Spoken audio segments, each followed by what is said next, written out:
Oggi giornata contro la tratta, il Papa all'Angelus è un crimine vergognoso. Francesco ha poi esortato i fedeli a non essere spettatori distaccati al grido di fame del mondo.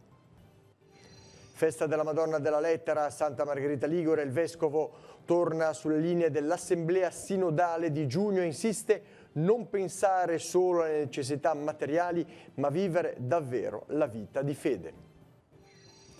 Piano di sviluppo rurale, già erogati alle imprese i primi 35 milioni di euro, a sottolinearlo l'assessore regionale Mai all'Expo dell'Alta Valtrebbia. Trovare altre agevolazioni e semplificazioni per l'avvio dei bandi. Il fascino di Montallegri notturna, affollata la conferenza di Vittorio Sgarbi ai piedi della scalinata che porta al santuario illuminato di blu. Prima salita della funivia dopo il tramonto. L'imbarcazione dedicata ai Kiss ha vinto l'edizione 2018 della Barcarolata di Sessilevante. Grande la soddisfazione del gruppo Amici di Pila, il secondo posto per i Grandi di Spagna. Tanta gente quest'anno nella Baia del Silenzio. Le ragazze dell'Under 19 del Rapallo Pallanuoto, campionesse d'Italia.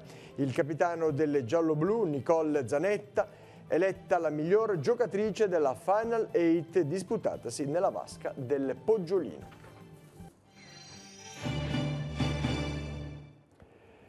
Buonasera a tutti, gentili telespettatori, benvenuti nei nostri studi. Oggi, 30 luglio, ricorre la giornata internazionale contro la tratta degli esseri umani. In tutto il mondo sono oltre 40 milioni le vittime. All'Angelus il pontefice ha definito il fenomeno un crimine vergognoso. Francesco ha anche invitato a non essere spettatori distaccati al grido di fame nel mondo. La sintesi nel servizio che segue. La tratta degli esseri umani è un'industria macabra che fattura 150 miliardi di dollari in tutto il mondo. Nel 2016, secondo i recenti dati diffusi da diverse ONG, quasi 10 milioni di bambini sono stati costretti in schiavitù, venduti o sfruttati a fini sessuali e lavorativi. In tutto, le persone in queste condizioni sono 40 milioni, 7 su 10 sono donne e ragazze. Nei 28 paesi dell'Unione Europea sono 30.146, di cui oltre 1.000 minori. Il Papa spiega che questa piaga ha come obiettivo lo sfruttamento, il commercio di organi, l'accattonaggio e la delinquenza forzata. Anche qui a Roma. Anche le rotte migratorie sono spesso utilizzate da trafficanti e sfruttatori per reclutare nuove vittime della tratta. È responsabilità di tutti denunciare le ingiustizie e contrastare con fermezza questo vergognoso crimine. Prima dell'Angelus, Francesco invita i fedeli ad essere disponibili, operosi e in ascolto dei bisogni della gente, come Gesù che moltiplicando pani e pesci saziò tutti senza che nulla andasse sprecato. Fate lo stesso voi con il cibo, esorta, dopo i pasti e con le risorse che sono del mondo. Di fronte al grido di fame, ogni sorta di fame, di tanti fratelli e sorelle in ogni parte del mondo, non possiamo restare spettatori, distaccati e tranquilli. L'annuncio di Cristo, pane di vita eterna, richiede un generoso impegno di solidarietà per i poveri, i deboli, gli ultimi, gli indefessi. Questa azione di prossimità e di carità è la migliore verifica della qualità della nostra fede. Veniamo ora in diocesi, in occasione della festa della Madonna della Lettera di Santa Margherita Ligure. Il Vescovo ha esortato a non concentrarsi solo sulle proprie necessità materiali, ma a vivere in profondità la vita di fede, quella sì capace di saziare il cuore. La sintesi nel servizio che segue. Potremo andare incontro alle necessità dei fratelli soltanto se saremo attenti alle nostre necessità più profonde. Così il Vescovo a Santa Margherita Ligure per la Madonna della Lettera, analizzando il racconto della moltiplicazione dei pani e dei pesci, Monsignor Tanasini spiega che l'uomo ha certamente una fame di pane, ma se si ferma alla sazietà materiale rischia di morire di un'altra fame. Il Vescovo, richiamando le linee guida dell'Assemblea Sinodale di giugno, insiste dunque sul bisogno di guardare più in alto. Mi sembra che ai giorni nostri ci sia il rischio che queste fami alte, diciamo, queste fami che sono nel profondo dell'anima, noi le mortifichiamo. Le mortifichiamo con il nostro atteggiamento, lasciatemi dire, materialista. La soddisfazione si ferma ad avere cose, riscoprire la fame del profondo dell'anima, vuol dire smuovere la nostra vita, vuol dire trasformarla, cercare tutto quello che davvero entra nel cuore. Monsignor Tanasini racconta di aver dato un'offerta ad una persona bisognosa e di avergli sorriso guardandolo negli occhi. L'uomo, ricorda, ha detto grazie per il secondo gesto, quello più umano, quello che gli ha saziato il cuore. Ecco dunque l'invito, che arriva anche dalla Madonna della Lettera, a tornare alle origini, a credere in un Gesù che è attento a tutte le necessità degli uomini, a rafforzare la propria fede attraverso il Vangelo. Ha un valore le nostre tradizioni, ha un valore i nostri modi di esprimere la nostra fede, ma esprimere la nostra fede, quindi una vera fede, un vero amore per Cristo, che nasce dalla conoscenza, che viene dalla preghiera, viene dall'incontro vivo col Vangelo. Io vi prego di non essere sordi a questi inviti. Questa sera, a conclusione dei festeggiamenti per Nostra Signora della Lettera, andrà in scena lo spettacolo Non esistono ragazzi cattivi, scritto da Don Claudio Burgio, cappellano del carcere minorile Beccaria di Milano. Parteciperanno i giovani appartenenti alla comunità milanese Kairos. Appuntamento alle 21:30 sul piazzale della chiesa di San Giacomo di Corte, dopo la Santa Messa di ringraziamento. L'annuale pellegrinaggio a Lourdes, organizzato dalla sottosezione di Chiavari di Unitalsi, quest'anno a carattere diocesano. A presiederlo sarà infatti il vescovo di Chiavari, Monsignor Tanasini, che insieme ai pellegrini si recherà nel santuario mariano dal 2 al 7 di settembre prossimi. Ci sono due possibilità diverse di viaggio, in treno o in pullman. Le iscrizioni sono aperte nella sede di Unitalsi, nei locali del seminario vescovile di Chiavari, contattando i numeri 015 30 88 15 oppure il cellulare 338 43 29 099, oppure anche con questo indirizzo email chiavari@unitalsiligure.it. Primi segnali del piano di sviluppo rurale. Le novità sono state spiegate dall'assessore regionale all'agricoltura Stefano Mei in occasione dell'Expo dell'Alta Valtrebbia, in corso un tavolo con Agea per attuare agevolazioni e semplificazioni nell'attuazione dei bandi. Sentiamo il servizio che abbiamo realizzato. Piano di sviluppo rurale. Ad oggi la Regione ha pagato alle imprese i primi 35 milioni di euro. A dirlo l'assessore Stefano Mai in occasione dell'Expo dell'Alta Valtrebbia, che si è conclusa ieri a Loco di Rovegno. L'erogazione di questi fondi, ha spiegato, sono i primi timidi segnali di un PSR che è partito in forte ritardo e con grandi difficoltà. Ad oggi abbiamo emesso 66 bandi con 228 milioni di euro a bando. Sino ad oggi abbiamo emesso circa 85 milioni di nulla osta finanziari, significa per 85 milioni di euro abbiamo autorizzato la spesa, quindi le imprese possono spendere e fatturare, quindi rendicontare alla Regione. Intanto, proprio nei giorni scorsi, l'assessore Mai ha partecipato al tavolo tecnico con i vertici di Agea, l'Agenzia Nazionale per le Erogazioni in Agricoltura, oggi al centro di polemiche per i mancati pagamenti di fondi. Regione e Agea hanno convenuto alcune semplificazioni normative da applicare e agevolazioni nell'emissione dei bandi. Così, ad esempio, ha spiegato Mai, il GAL Verdemare sotto la guida del Parco dell'Antola a settembre potrà uscire con i primi. E oltre a questo abbiamo anche in queste aree, Antola Tiguglio diciamo, il progetto strategia aree interne, strategia nazionale.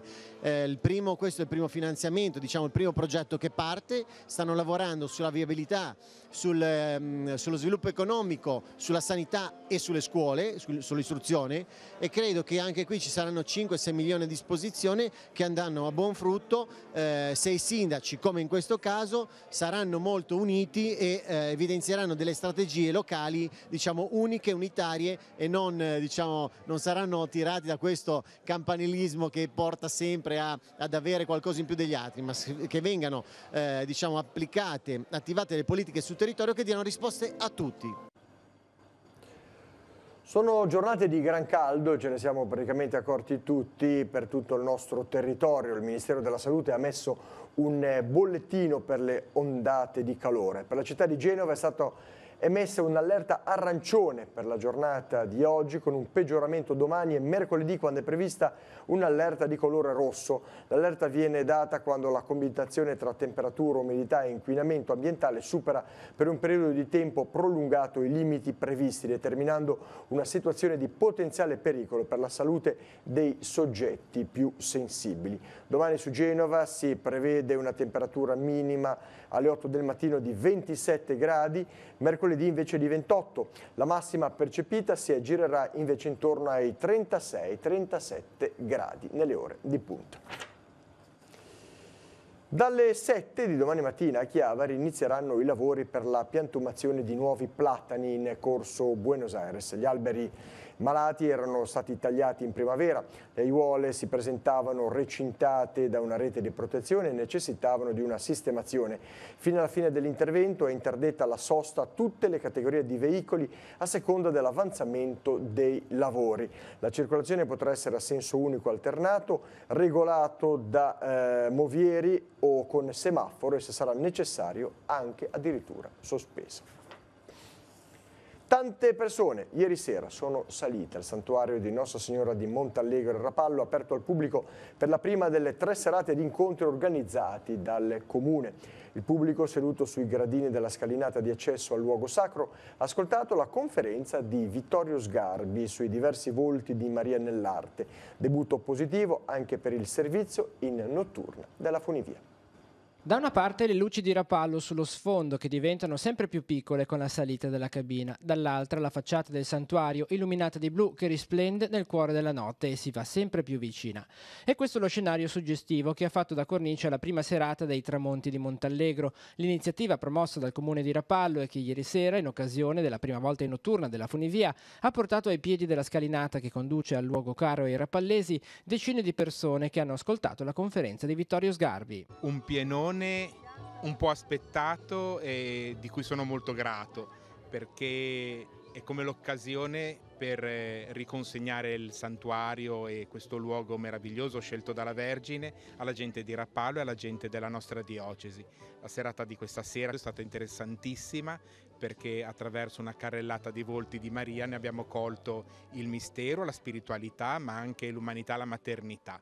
È stato come una grande lezione che ci ha affascinato ancora di più ad onorare la Madonna e a sentirla come nostra madre. Questa sera alle 21 sarà la volta di Giacomo Poretti del trio Aldo, Giovanni e Giacomo, protagonista di un monologo molto particolare. Chiuderà il cartellone a Montallegro lunedì 6 agosto l'attore, regista e sceneggiatore Michele Placido. Positivo per la prima serata anche il debutto della funivia in notturna, utilizzata da tutti coloro i quali sono saliti al santuario per partecipare alla conferenza. È andata al di là di ogni aspettativa, con una larghissima partecipazione ed è veramente suggestivo. L'avevamo avuto un'anticipazione l'altra notte quando abbiamo fatto il test positivo che ha dato l'ok definitivo per la funivia in notturna, e proprio a circa metà del tragitto dietro il santuario con questa illuminazione così bella, così suggestiva, e a valle il Rapallo e tutto il golfo del Tiguglio illuminato. Veramente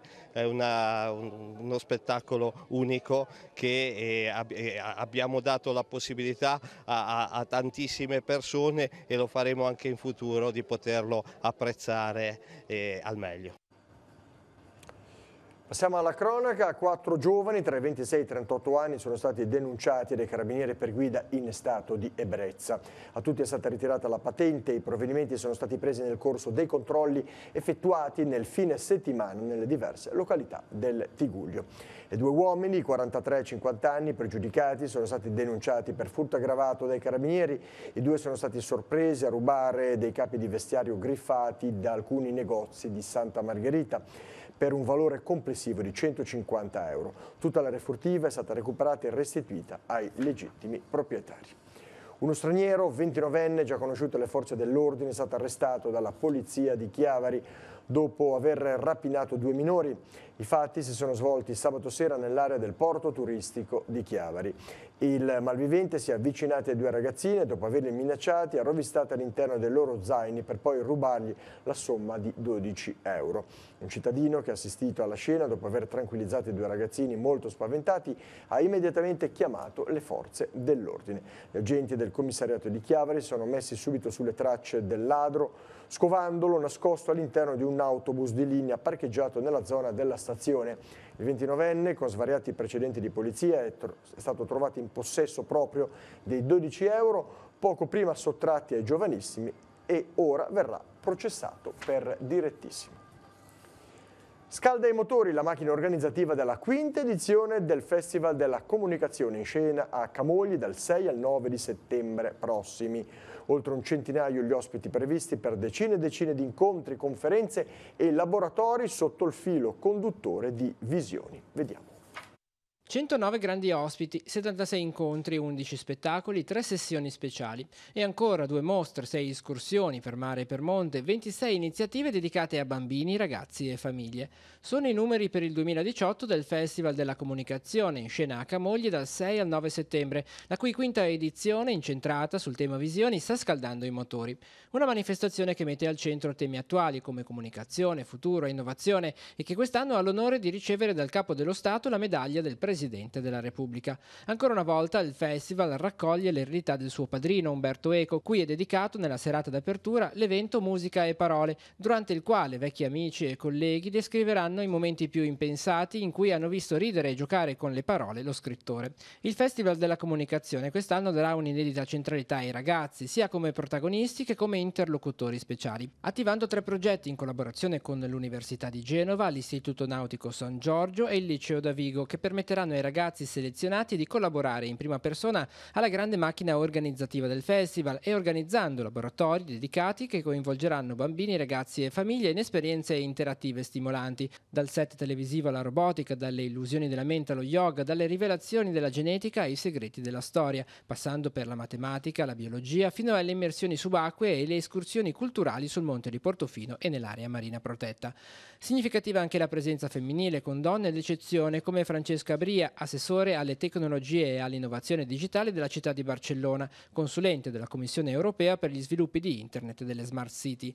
Il Festival della Comunicazione 2018 si aprirà giovedì 6 settembre con una lezione magistralis dell'architetto e senatore a vita Renzo Piano. Illustrerà la sua visione del nuovo ambiente urbano e del rapporto che intercorre fra architettura e società.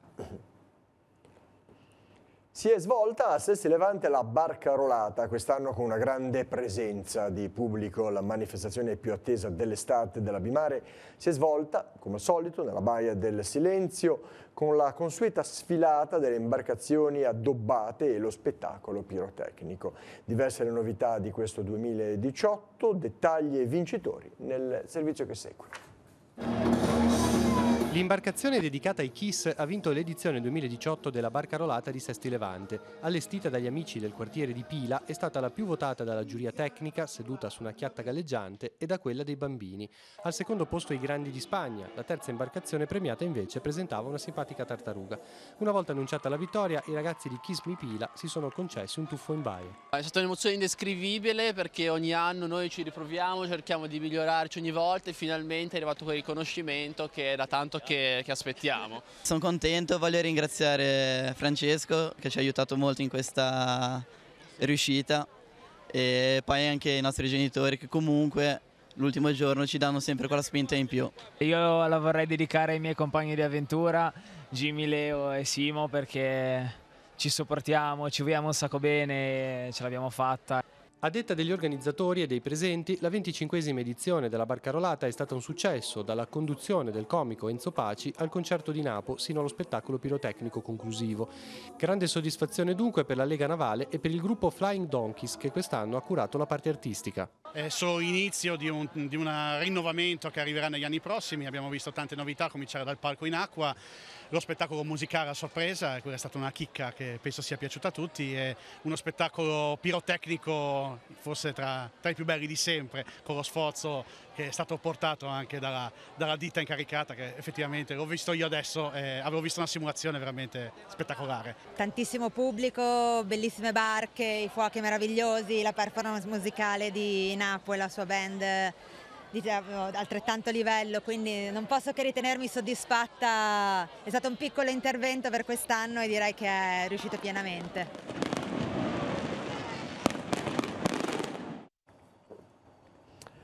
Arriva nella città dei Due Mari il Festival Sesti Levante in Danza 2018, iniziativa che si svolgerà da domani sino a venerdì 3 agosto all'ex convento dell'Annunziata e all'Arena Conchiglia. Saranno presenti artisti di tutta Italia che si cimenteranno in varie prove sulle tecniche e discipline accademiche, oltre che sulle tendenze più innovative dello street dance. L'esito dell'iniziativa sarà la realizzazione di performance che animeranno vari luoghi della città. Le lezioni invece saranno dedicate ad allievi dai 7 anni in su e anche in questo caso sfoceranno in esibizioni pubbliche. La prima serata è in programma mercoledì 1 agosto dalle 19 alle 20 nella Baia delle Favole con sia bar, lezione di sbarra con performance di urban street dance aperte veramente a tutti. E ora andiamo con le immagini al 22esimo Festival dell'Appennino in Musica che si è tenuto la scorsa settimana a Santo Stefano d'Aveto. 6 le bande e i cori che hanno partecipato quest'anno, provenienti sia dalla Liguria sia dall'Emilia Romagna. La musica ha coinvolto il borgo, prima con la sfilata da Rocca e Roncolongo verso il centro abitato di Santo Stefano, poi con le esibizioni all'interno del santuario di Nostra Signora di Guadalupe. Proposti brani dalla tradizione di montagna e di quella popolare genovese. In conclusione c'è stata un'esibizione a cori uniti. Non sono mancati i momenti conviviali allestiti nel complesso musicale di Santo Stefano d'Aveto con la collaborazione delle attività commerciali locali e non solo. L'obiettivo del festival è quello di proporre momenti di aggregazione e far conoscere il territorio avetano.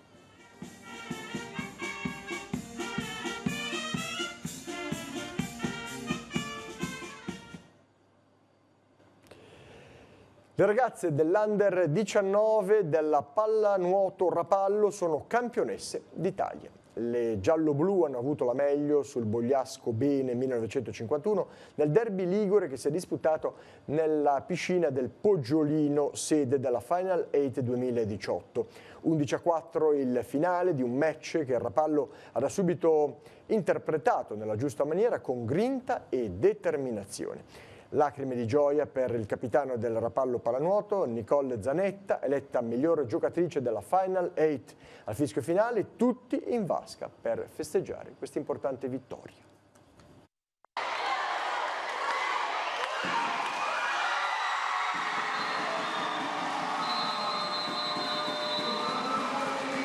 Una grande soddisfazione. Sì, grandissima. Abbiamo lottato tutto l'anno e ci siamo sacrificate per arrivare a questo punto e ce l'abbiamo fatta, è bellissimo, non ci sono altre parole da dire. Per te è una doppia soddisfazione, anche giocatrice del torneo migliore. Sì, non me l'aspettavo assolutamente, comunque grazie a tutte, siamo una squadra, siamo una grande squadra e l'abbiamo dimostrato. Avete fatto una grande festa. Sì, grande, anche perché abbiamo vinto tutte le partite e anche di abbastanza gol di distacco, quindi ce lo siamo meritati. Una dedica particolare? Vabbè, a tutte le ragazze, alla famiglia, ai genitori, a Luca, alla società, è tutto bellissimo.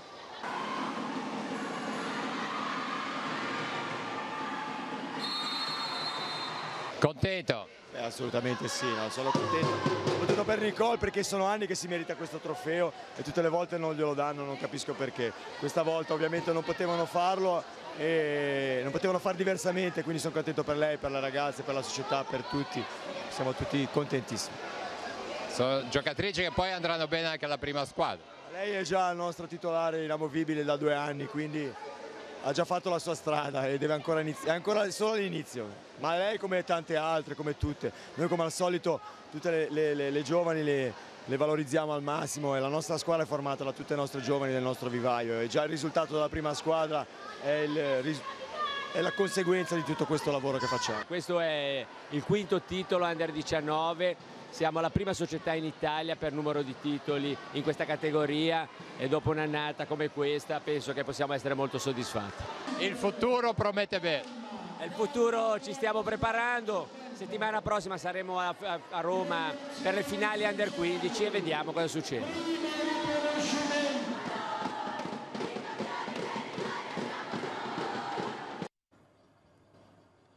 E ora, come di consueto, andiamo a vedere la scheda degli appuntamenti per la giornata di domani, martedì 31 luglio. Maurizio Garreffa.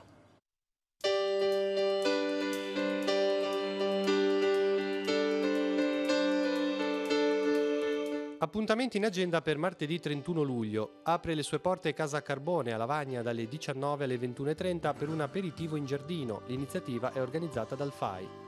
Dalle 19 a mezzanotte sarà possibile visitare il Mercatino dei Creativi, organizzato dal CIV Sapore di Mare sul lungomare Labonia di Lavagna. Alle 20:30 a Volastra, frazione del comune di Riomaggiore in provincia di La Spezia, Mario Incudine e Antonio Vasta presenteranno il canto nono di Odissea, un racconto mediterraneo dedicato al ciclope. La Corte dei Miracoli presenta Abracadabra, uno spettacolo di magia e illusionismo. Nel corso della serata si esibiranno Alberto Giorgi, Idis Guido e Gigi Speciale. L'inizio alle 21 in piazza Mazzini a Chiavari. 31esima rassegna di teatro in dialetto Elio Rossi. La compagnia Circolo Mario Cappello di Genova presenterà Impresa Trasporti, 2 atti di Umberto Morucchio e Piero Campodonico. Lo spettacolo inizierà alle ore 21 nell'Auditorium San Francesco di Chiavari. Il Teatro Glug di Pian di Scò presenterà in occasione della 18esima rassegna di teatro di figura Il Flauto Magico, la grande sfida tra il riccio e la lepre, spettacolo con un burattinaio, 6 pupazzi, una fisarmonica a colori e tanta musica, tratto dalla famosa fiaba dei fratelli Grimm. L'inizio alle 21:15 nell'area dei Giardini Martiri delle Foibe, in zona Ghiaia, a Santa Margherita Ligure. Nell'Aia della Corte di Sesta Godano, in provincia della Spezia, serata dedicata ai giovani talenti musicali del territorio, organizzata dalla Corale Valdivara. Parteciperanno i maestri Napo, Cesare Garibaldi e Gianluca Campi, l'inizio alle 21:15. Alle 21:20, infine, a Rapallo, sul piazzale di Villa Porticciolo, avrà inizio l'ultima delle 5 serate di spettacolo, dibattiti e cultura organizzate dalla Tigugliana. In programma l'incontro dibattito con Aldo Cazzullo, che parlerà del mondo di Internet e della Prima Guerra Mondiale, insieme alla scrittrice Daniela Quieti e Luigi Ceffalo. L'ingresso sarà libero e gratuito.